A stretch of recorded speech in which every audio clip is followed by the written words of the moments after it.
అప్పుడే పెరిగేసేసుకుంటున్నావేంటి అఖిల? చాలండి, మీరు నిదానంగా తినండి. అందరూ తృప్తిగా తినేంత వరకు నేనిక్కడే కూర్చుంటాను. చచ్చాను. అక్క తినడం అయ్యాక ఇక్కడే కూర్చుందంటే అందర్నీ గమనిస్తూ ఉంటుంది. అక్క దృష్టి ఖచ్చితంగా గొలుసు మీద పడుతుంది. కరెంటు తీస్తే గాని గొలుసు గండం గట్టెక్కేలా లేదు.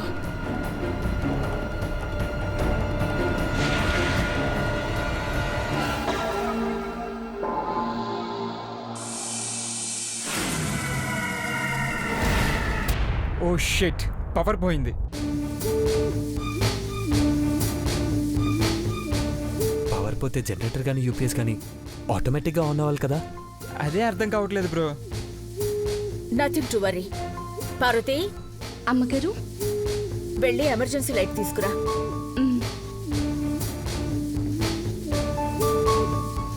అయ్యో రామా, కరెంటు పోయిందే. నువ్వెక్కడికి వెళ్ళావు? నాప్కిన్ తీసుకొద్దామని వెళ్ళానండి. ముత్యానికో పార్వతికో చెప్తే వెళ్ళేవాళ్ళు కదా ఆంటీ. పిన్ని జాగ్రత్త, కాల్ తగిలి పడ్డావంటే భోజనాలన్నీ చల్లా చెదరవుతాయి. నన్ను ఆట పట్టించాలని అలాంటి పనులు ఏమైనా చేసేవయ్యా చిన్ని కృష్ణయ్య?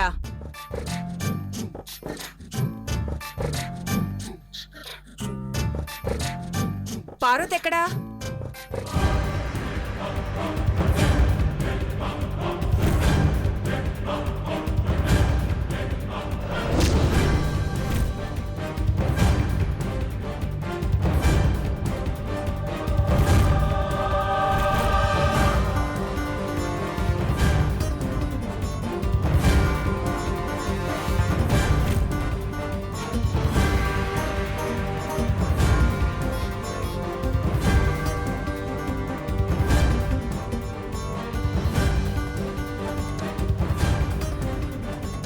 ఈ లైట్లోనూ గొలుసు దగదగా మెరిసిపోతుందే.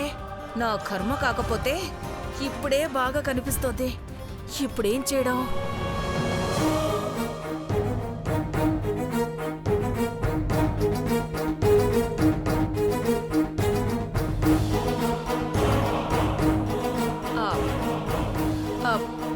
ఇటీవు పార్వతి. అయ్యో,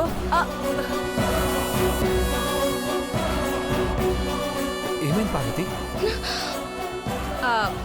ఏం లేదు పెద్దబాబు, సాంబార్ కాస్త మీద పడింది. అసలే చీకటి కదా. నువ్వు వెళ్ళు పార్వతి, డ్రెస్ చేంజ్ చేసుకునిరా. అట్టకి సనం గారు, వెళ్ళు. మీరు తినండి బావగారు, ఎలక్ట్రీషియన్ వచ్చి రిపేర్ చేస్తాడులే. మీరు తినండి.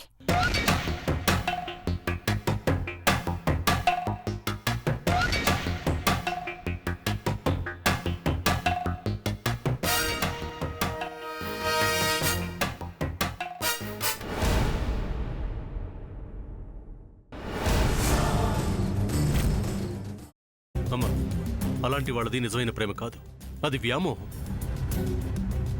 ఎగ్జాక్ట్లీ చిన్నత్త. నిజంగా ప్రేమించుకున్న వాళ్ళు అలా చేయరు. ఎంత మనసు విరిగిపోతే కన్న కూతుర్ని పట్టుకొని మా దృష్టిలో చచ్చిపోయా ఉంటుందా తల్లి? అది సరే అమ్మా, తన కూతురుతో తన మాట అనేటప్పుడు ఆమె మాటల్లో వ్యథ, కళ్ళల్లో బాధ గమనించావమ్మా? పెద్దబాబుకు బర్త్డే విషెస్ చెప్పు కూడా వెళ్ళాం కదా. ఊరికే ఎలా కాలిపోతుంది? మంట పెడితేనో పడితేనో తగలబడుతుంది.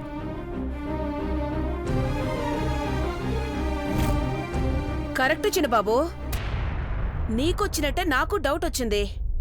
పార్వతే షర్టును తగలబెట్టిందనుకుంటా.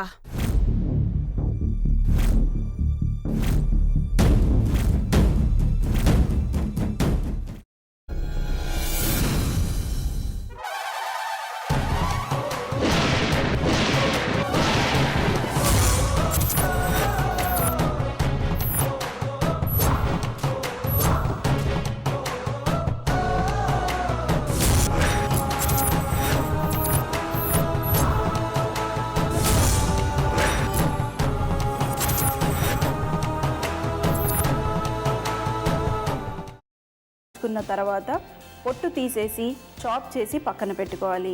ఒక ప్యాన్లో కొద్దిగా నూనె వేడి చేసి అందులో ఆవాలు, మినప్పప్పు, శనగపప్పు, కరివేపాకు, సన్నగా తరిగి పెట్టుకున్న ఉల్లిపాయలు వేసుకుని 1 నిమిషం పాటు వేయించుకోవాలి. ఆ తర్వాత కాల్చి కట్ చేసి పెట్టుకున్న వంకాయని కూడా అందులో వేసుకుని బాగా మిక్స్ చేసి బౌల్లోకి ట్రాన్స్ఫర్ చేసుకుని అందులో తగినంత చిక్కటి పెరుగు లేదా పల్చటి పెరుగు వేసుకుని మిక్స్ చేసి అన్నంతో కానివ్వండి, చపాతీతో కానివ్వండి సర్వ్ చేసినా చాలా బాగుంటుంది.